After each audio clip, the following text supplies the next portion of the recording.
হয়। সে কারণে আমি বলেছি এই তিনটা ইউনিয়নকে সরাইলের সঙ্গে যুক্ত করে দেয়া হোক।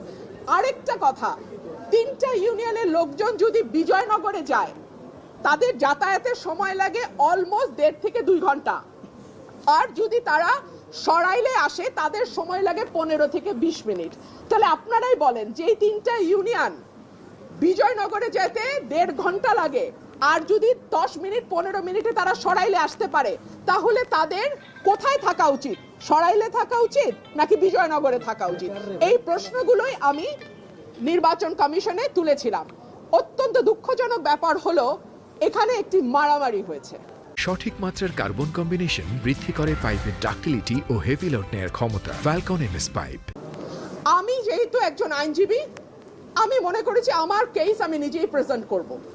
সো আমার কেস আমি প্রেজেন্ট করেছি। আমি আশা করেছিলাম নির্বাচন কমিশনের